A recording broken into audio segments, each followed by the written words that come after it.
حي على الفلاح.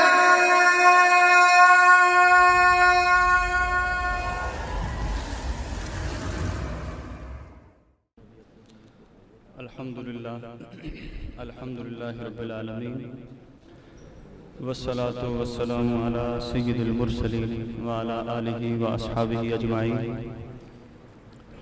أما بعد فأعوذ بالله من الشيطان الرجيم. بسم الله الرحمن الرحيم. قال الله تبارك وتعالى في كلامه المجيد: إن الدين عند الله الإسلام ببركة إن الله وملائكته يصلون على النبي یا ایھا الذین آمنوا صلوا علیہ وسلموا تسلیما. ہر زبان رسول اکرم صلی اللہ علیہ وسلم کی پاک بارگاہ میں درود و سلام کا تحفہ پیش کرے. اللہم صلی علی سیدنا و مولانا محمد وعلی آل سیدنا و اصحاب سیدنا و ازواج سیدنا و اولاد سیدنا و مولانا محمد وبارک وسلم. یا نبی دیکھا ہے رتبہ آپ کی نالین کا، یا نبی دیکھا ہے رتبہ آپ کی نالین کا، عرش نے چوما ہے تلوہ آپ کی نالین کا. یا نبی دیکھا ہے رتبہ آپ کی نالین کا، عرش نے چوما ہے تلوہ آپ کی نالین کا. آپ کی خدمت کا مجھ کو کاش مل جاتا شرف، آپ کی خدمت کا مجھ کو کاش مل جاتا شرف. باندھتا ہاتھوں سے تسمہ آپ کی نالین کا، باندھتا ہاتھوں سے تسمہ آپ کی نالین کا. آپ کے قدموں کی نرمی قلب پہ محسوس کی، آپ کے قدموں کی نرمی قلب پہ محسوس کی. جب بھی میں نے نقش دیکھا آپ کی نالین کا، حشر میں جب لوگ چومے آپ کے دستے کرم، حشر میں جب لوگ چومے آپ کے دستے کرم. یا رسول اللہ سب سے چھپ کر لوں میں بوسہ آپ کی نالین کا، سب سے چھپ کر لوں میں بوسہ آپ کی نالین کا. خالق کی کائنات کا کروڑا شکر کہ اس رب کائنات نے ہمیں جو سانسیں مہلت میں دی ہیں، ان سانسوں میں اپنی بارگاہ کی حاضری نصیب کی. اللہ سے دعا ہے کہ اللہ تعالی ہماری بقیہ سانسیں، ہماری آنے والی نسلوں کی زندگیاں اسی طرح اپنی یاد میں اپنے محبوب کی محبت میں گزارنے کی توفیق عطا کرے. حضرات ذی وقار، چند ایک لمحوں کی باتیں آپ سے ہوں گی. گزارش آپ سے صرف اتنی ہوگی کہ آپ کے جسموں کی توجہ کی ضرورت نہیں ہے، جسم تو آپ لائے بیٹھے ہیں، آپ کے دل کی توجہ کی ضرورت ہے. اتنا زیادہ وقت نہ ہے، نہ دیا گیا ہے اور نہ مقصد و مدعا ہے. مجھے جو موضوع دیا گیا ہے وہ اسباب زوال امت ہے، کہ امت کے زوال کا سبب کیا ہے اور پھر اس کا سد باب کیا ہے.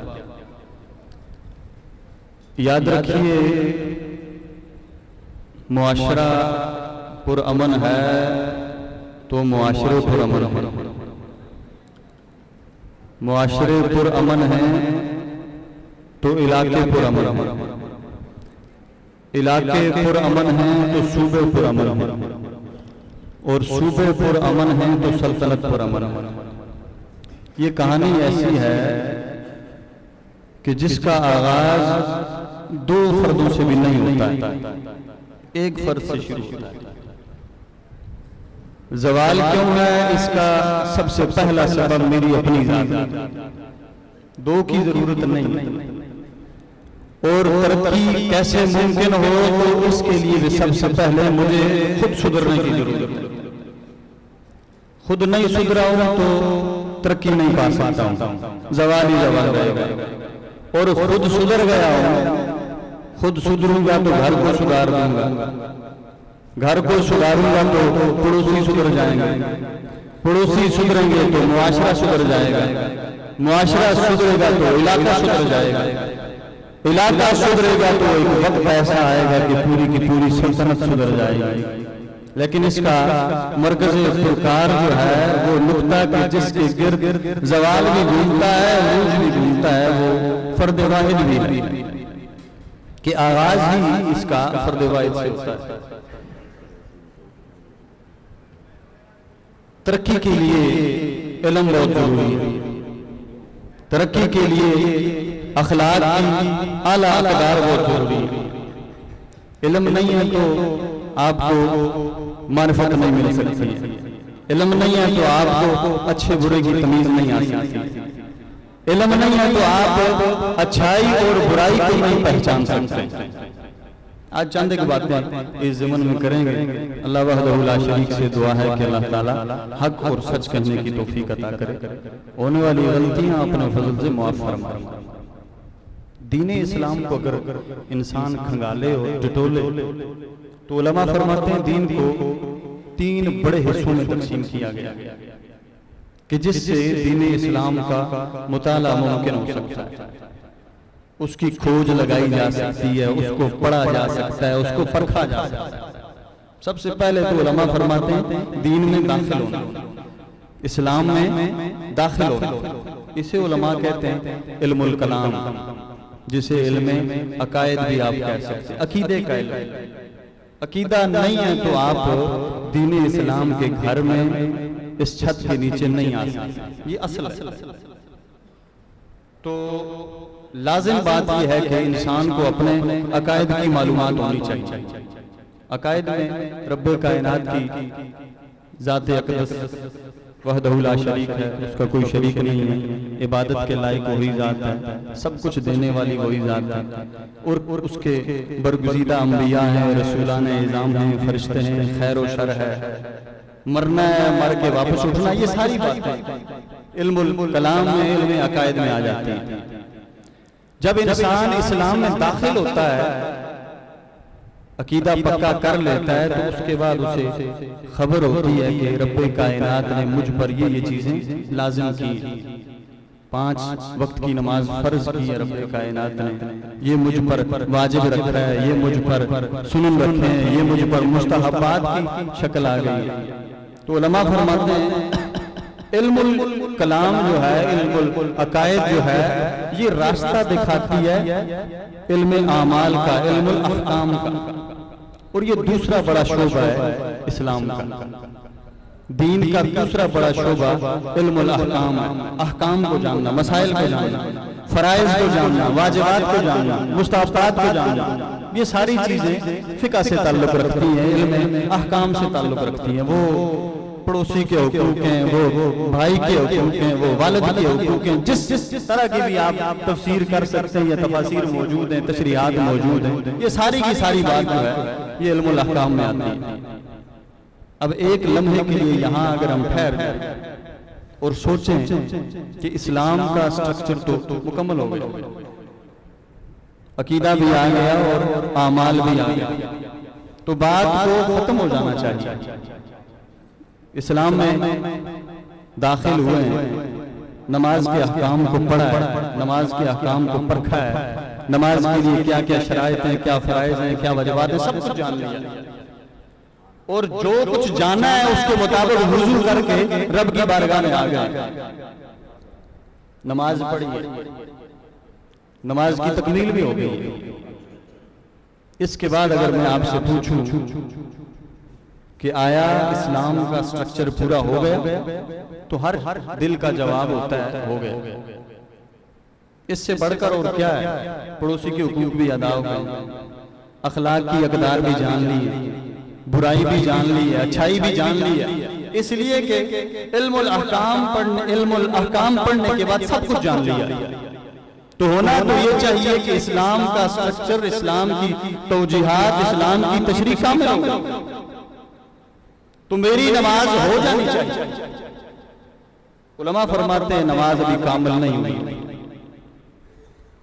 نماز ابھی تک مکمل نہیں ہوئی، اور بے شمار کائنات، بے شمار لوگ، بے شمار عوام، بے شمار فکر، بے شمار سوچیں ان دو باتوں کو بیان کرتی ہیں، اور ہمارا بے شمار جو فکر ہے وہ انہی دو کاموں میں۔ پہلے تو کچھ تو ایسے ہیں جن کے عقائد یہ بھی کامل نہیں، عمل میں ہیں تو عقیدہ نہیں ہے، کچھ ملنے والا نہیں ہے۔ اس کی وجہ کیا ہے؟ اس کی وجہ یہ ہے کہ یہ رب کی بارگاہ ہے، یہاں آپ کے عملوں کی محتاجی نہیں ہے، اس کے لیے تو صبح شام عمل کرنے والی کائناتیں اور مخلوقات موجود ہیں۔ بندے کو اگر اشرف المخلوقات بنایا تو اس کی کوئی نہ کوئی اور وجہ بھی ہو سکتی ہے۔ تو علماء فرماتے ہیں علم الکلام پڑھا ہے، علم الاحکام پڑھ کے بندہ رب کی بارگاہ میں آ گیا، اور مولوی صاحب کہتے ہیں کہ ابھی کامل نہیں ہوا ہے۔ کیا وجہ ہے؟ کیوں نہیں ہوا ہے؟ یہاں ٹھہر کے میں آپ کو ایک بات سناؤں۔ ابو جہل سے منافقوں نے کہا نا کہ ہم کلمہ پڑھے ہوئے ہیں، اندر سے کالے ہیں باہر سے ساتھ ہیں، تو بھی کلمہ پڑھ لے، تو بھی شامل ہو جا۔ زبانی کلمہ پڑھنے سے کیا جاتا ہے؟ کچھ نہیں جاتا۔ ہمیں دیکھتا نہیں ہے کہ مال غنیمت میں بھی شریک ہیں، نمازیں بھی پڑھتے ہیں اور تمہارے ساتھ بھی ملے ہوئے ہیں۔ ابو جہل تھا بڑا سیاح، زیرک تھا، اس لیے تو وہ سردار تھا، کفاری کا سردار تھا، لیکن سردار تھا۔ ایک فکر اس نے ہمیں بھی دی ہے، اس نے کہا تم بیوقوف ہو، میں بیوقوف نہیں ہوں۔ تم یہ سمجھتے ہو کہ جب میں لا الہ الا اللہ محمد الرسول اللہ صلی اللہ علیہ وسلم یہ پڑھ لوں گا تو کچھ میرے بس میں رہ جائے گا، ایسا نہیں ہوگا۔ یہ تمہاری احمقانہ بیوقوفانہ سوچ اور خیال تو ہو سکتا ہے، لیکن میرا یہ ماننا ہے جب میں لا الہ الا اللہ محمد الرسول اللہ پڑھ لوں گا تو سانس لینا بھی میرے بس میں نہیں رہے گا، اس کے بعد سانس بھی پھر میں محبوب کریم کے بتائے ہوئے طریقے سے لینا پڑے گا۔ تو علم الاحکام پڑھ لیا، علم العقائد پڑھ لیا، علماء فرماتے کامل نہیں ہوا ہے۔ کیوں؟ آقا رحمت صلی اللہ علیہ وسلم نے حدیث پاک بیان فرمائی ہے بے شمار کتب میں، اور بالخصوص بخاری شریف کی پہلی حدیث ہے۔ آپ صلی اللہ علیہ وسلم نے فرمایا انما الاعمال بالنیات، اعمال کا دار و مدار عمل کرنے پر نہیں ہے، عمل کی نیت پر ہے کہ کیا کس لیے، کیا کیوں ہے، کس وجہ سے کیا ہے، کس لیے کیا ہے، کب کیا ہے، کس حالت میں کیا ہے، کیا سوچ کر کیا ہے۔ تو علماء فرماتے ہیں کہ اسلام کا سب سے اہم ترین جز جو ہے، جو عوام میں تو قطعی ہے ہی نہیں ہے، بعض علوم والوں میں بھی نہیں ہے، بعض علم والے بھی ایسے ہیں کہ جو اس سے آ رہی وہ علم الفرائض ہے، جس علماء کرام نے علم طریقت بھی کہا ہے، علم الاخلاص بھی کہا ہے کہ خلوص کا علم ایک ایسی کڑی ہے کہ جو بندہ سیکھتا نہیں ہے، یہ سیکھتا نہیں ہے تو اسے خبر نہیں ہے کہ میں نے سجدہ کیا ہے تو سجدے کی قیمت کیا ہے۔ جب یہ سیکھ کے سجدہ کرے گا، جب یہ صاف اور ستھرا ہو کے سجدہ کرے گا، جب یہ دل کو پاک کر کے سجدہ کرے گا، اس وقت اس کو نماز میں قیام کا بھی پتہ لگ جائے گا کہ قیام کیا کچھ دیتا ہے، نماز کی رکوع کا بھی پتہ لگ جائے گا کہ رکوع کیا کچھ دے سکتا ہے، نماز کے سجدے کا پتہ بھی لگ جائے گا کہ سجدہ تو میرا زمین پر ہے لیکن میری تسبیح کی صدا رب کائنات کے فرشتے عرش پر بھی سنتے ہیں۔ تو سب سے اہم بات کہ جس کی طرف ہماری توجہ نہیں ہے، جس کو ہم نے بیان ہی نہیں کیا ہے، جو بتایا ہی نہیں ہے، علماء فرماتے ہیں وہ علم الاخلاص ہے، اور علم الاخلاص آپ کو عام مولوی سے نہیں مل سکتا، اس کا راستہ الگ ہے، اس کے پڑھانے والے الگ ہیں، اس کے سکھانے والے الگ ہیں۔ اخلاق کے بارے میں ہمیں پتہ ہے کہ آقا رحمت صلی اللہ علیہ وسلم نے فرمایا کہ میزان پر جن باتوں جو نیکیاں بھاری ہیں ان میں سے اخلاق ہے، کہ یہ اخلاق بڑا بھاری ہوگا میزان پہ، سنتے بھی ہیں لیکن عمل کیوں نہیں ہے؟ ہمیں خبر ہے کہ بے حیائی پر رب کتنا ناراض ہوتا ہے، سارا کچھ پتہ ہے، لیکن وجہ کیا ہے کہ بات کان سے ٹکرا کے نکل جاتی ہے، دل میں ٹھہرتی نہیں۔ نماز کی ساری کیفیات ہمیں پتہ ہے کہ نماز کیا کچھ دیتی ہے، کتنا کچھ دیتی ہے۔ نماز تو عبادتوں کی معراج ہے۔ آقا رحمت صلی اللہ علیہ وسلم نے تو یہ فرمایا کہ جو ہنس کے کسی کو ملتا ہے، ہنس کے ملا ہے، مسکرا کے ملا ہے، رب کائنات صدقے کا ثواب لکھ دیتا ہے۔ تو نماز تو ان ساری عبادات کا سر ہے۔ تو کیسے ہو گیا کہ بندے نے نماز پڑھی اور ملا کچھ نہیں؟ عمر گزر گئی مسجد میں اور ملا کچھ نہیں۔ دعا کی کہ جس کو رب کے محبوب نے دعا کا عبادات کا مغز کہہ دیا، لیکن عرصہ گزر گیا، بندہ دعائیں کرتا اور ملتا کچھ نہیں۔ علماء فرماتے ہیں ابھی تک اس نے عمل کی روح کو نہیں پڑھا۔ علم الاحکام پڑھ لی بندے نے، علم العقائد پڑھے، عقیدہ پڑھ لیا، تو علماء فرماتے ہیں عقیدہ راستہ دکھاتا ہے علم احکام کا، فرائض کا، فقہ کا، مسائل کیا ہیں، کیا کچھ فرض ہے، کیا کچھ واجب ہے، کیا کچھ مستحب ہے۔ اور جب بندہ طریقت پڑھ لیتا ہے تو طریقت پر یہ دکھاتے ہیں کہ یہ عمل قبول ہوا ہے یا نہیں۔ اعمال کی قبولیت کا راستہ علم الاخلاص بتاتا ہے، اعمال کی قبولیت کا راستہ طریقت بتاتی ہے کہ میں نے سجدہ کیا ہے، سجدہ قبول ہوا ہے یا نہیں۔ جب تزکیہ نفس ہو جاتا ہے، مشاہدہ قلب ہو جاتا ہے، اتباع حق ہو جاتی ہے، تو تب رب کائنات دلوں کو جب روشن کر دیتا ہے تو سارا کچھ پتہ لگ جاتا ہے۔ میں نے جو سلام بھیجا تھا اس کا جواب آیا ہے یا نہیں آیا ہے۔ میرے پاس وقت ختم ہو گیا، چاند اگر لمحات مجھے دے دیں، کشمیر سے آئے تو کچھ نہ کچھ ادھار تو آپ کو دینا چاہیے۔ چند ایک باتیں میں اس کی حدیث پاک سے میں آپ کو ایک استشہاد پیش کروں۔ آقا رحمت صلی اللہ علیہ وسلم کی بارگاہ میں سیدنا جبرائیل علیہ السلام حاضر ہوئے، جسے حدیث جبرائیل کہا جاتا ہے۔ میں شارٹ اور مختصر بات کروں گا۔ رسول اکرم صلی اللہ علیہ وسلم سے سیدنا جبرائیل علیہ السلام نے پوچھا، بڑی لمبی تفصیلی حدیث ہے، دو زانو آپ بیٹھے، پھر گھسیٹ کے آگے آئے، آقا رحمت صلی اللہ علیہ وسلم کے زانو مبارک کے ساتھ اپنے زانوؤں کو ملایا اور پوچھا مل اسلام، اسلام کیا ہے؟ آقا صلی اللہ علیہ وسلم نے جملہ فرائض واجبات جتنے علم احکام میں آتے ہیں بتا دی۔ پھر پوچھا کہ دین کیا ہے، ایمان کیا ہے؟ رسول اکرم صلی اللہ علیہ وسلم نے عقائد میں جتنی ہمارے عقیدے ہیں سارے بتا دیے۔ بات ختم ہو جانی چاہیے لیکن ختم نہیں ہوئی۔ سیدنا جبرائیل علیہ السلام نے پوچھا مل احسان، احسان کیا ہے؟ تو آقا رحمت صلی اللہ علیہ وسلم نے فرمایا احسان یہ ہے ان تعبد اللہ کأنک تراہ، تو رب کی عبادت ایسے کرے کہ جیسے تو رب کو دیکھ رہا ہے۔ فَإِن لَمْ تَكُنْ تَرَاهُ فَإِنَّهُ يَرَاكَ، اگر یہ فکر یہ سوچ نہیں مل سکتی ہے کہ تو رب کو دیکھنے والا ہو جائے تو پھر اتنی سوچ قائم کر لے کہ رب تجھے دیکھنے والا ہے۔ علماء فرماتے ہیں یہ طریقت کا علم ہے۔ احسان علم الاخلاص کا دوسرا نام ہے کہ رب کو دیکھنے کی طاقت آنکھوں میں نہیں آ سکتی ہے، وہ دل روشن ہوگا تو مشاہدہ ہے قلب سے رب کے جلوے نظر آئیں گے۔ اور دوسری جو بات آقا رحمت صلی اللہ علیہ وسلم نے فرمائی فَإِن لَمْ تَكُنْ تَرَاهُ، اگر تو ایسا نہیں کر سکتا۔ علماء نے یہاں ایک بڑا لطیف نقطہ بیان فرمایا ہے، وقت نہیں ہے اس وجہ سے میں اپنی بات کو بے ربط بھی چھوڑ کے جا رہا ہوں اور مختصر بھی کر رہا ہوں۔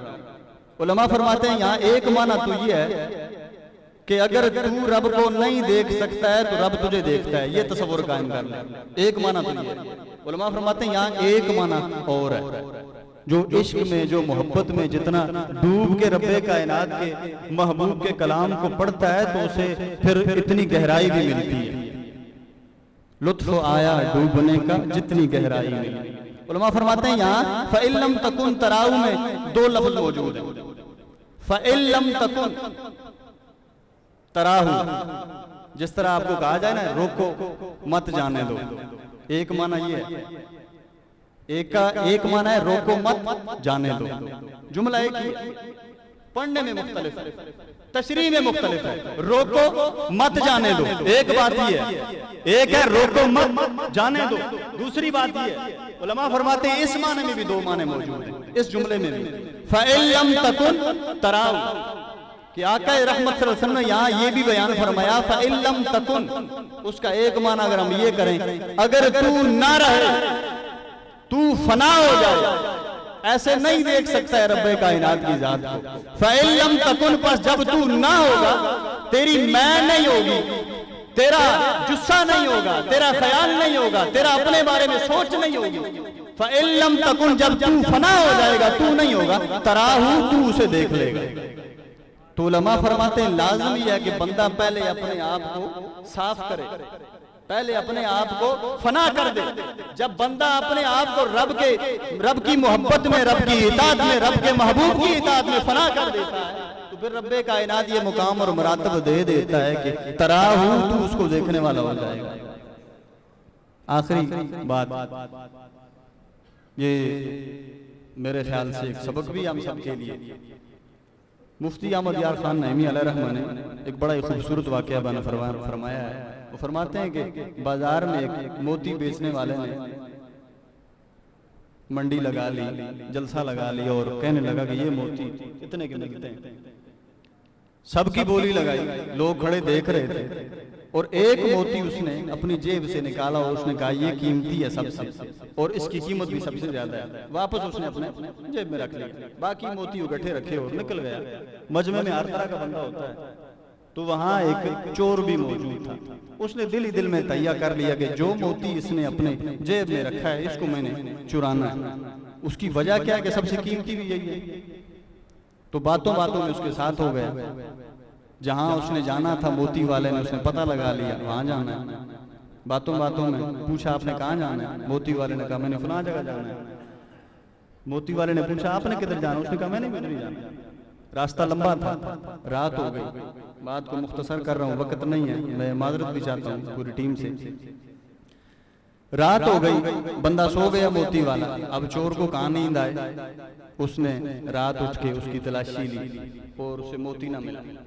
اس نے سمجھا موتی گم ہو گیا کہ راستے میں سب کو بتاتا ہے موتی نہیں ہوگا. صبح جب باتوں باتوں میں دوبارہ سفر شروع ہو گیا، دوبارہ پوچھ لیا کہ وہ موتی آپ سے شاید گم ہو گیا. اس موتی والے نے دوبارہ اپنی جیب میں ہاتھ ڈالا اور کہنے لگا موتی گم تو نہیں ہوا، میرے پاس ہی. اس نے کہا بڑا عجیب قسم کا حافظ ہے، محافظ اور پتہ نہیں کہاں چھپاتا ہے، میں تو تلاش کرتا رہا. دوسری رات بھی یہی ہوا. اس نے تلاش کیا، موتی نہ ملا. صبح پھر باتوں باتوں میں پوچھ لیا کہ شاید آج آپ سے موتی گم ہو گیا. اس نے دوبارہ موتی والے نے اپنی جیب میں ہاتھ ڈالا اور کہا موتی تو میرے پاس ہے، موتی گم تو نہیں ہوا. تیسری رات آ گئی. اب چور نے تہیہ کر لیا کہ آج موتی کو چھوڑنا نہیں ہے، ہر صورت میں یہ موتی چرانا ہے. اس نے ساری جگہ تلاش کیا، جتنا تلاش کر سکتا تھا، موتی نہ ملا. تیسرے دن جب صبح ہوئی، دوبارہ سفر میں جانے لگے تو اس چور نے باتوں باتوں میں پوچھ لیا کہ آج تو یقیناً آپ سے موتی چوری ہو گیا. اس نے دوبارہ اپنی جیب میں ہاتھ ڈالا، کہا موتی چوری تو نہیں ہوا، میرے پاس ہی. اس نے کہا میں یہاں سے آگے سفر نہیں کروں گا کہ میں کمال کا اور شاطر چور ہوں، لیکن تو بھی بڑا کمال کا محافظ ہے. اس کو چھپاتا کہاں ہے؟ 3 دن سے میں 3 راتوں سے تلاش کر رہا ہوں اور ملا نہیں ہے. اس نے کہا بدبخت تو مجھے ڈھونڈتا رہا ہے. میں جب رات کو سوتا تھا تو موتی نکال کے تیری جیب میں ڈال دیتا تھا. تو مجھے ڈھونڈتا رہتا تھا اور موتی تو تیری جیب میں ہوتا تھا، اپنے آپ کو تو دیکھتا نہیں تھا. تو مفتی احمد یار خان صاحب نعیمی فرماتے ہیں کہ یہ سب سے بڑا سبق ہے بندے کے لیے کہ ہمارا معاشرہ اپنے آپ کو نہیں دیکھتا ہے، دوسرے کو دیکھتا ہے. دوسرا کیا کر رہا ہے، دوسرے کے پاس مال کتنا ہے، دوسرے نے کمایا کتنا ہے، دوسرا کماتا کہاں سے ہے. وہ فرماتے ہیں ہر بندے کے پاس موتی ہے، لیکن ضرورت دوسرے کو دیکھنے کی نہیں ہے، ضرورت اپنے آپ کو دیکھنے کی. جب اپنے آپ کو دیکھے گا موتی مل بھی جائے گا اور وہ موتی روشن بھی ہو جائے گا. اللہ سے دعا ہے کہ اللہ تعالیٰ سمجھ و عمل کی توفیق عطا فرمائے. وما توفیقی الا باللہ. أما بنعمة ربك فحدث. صدق الله.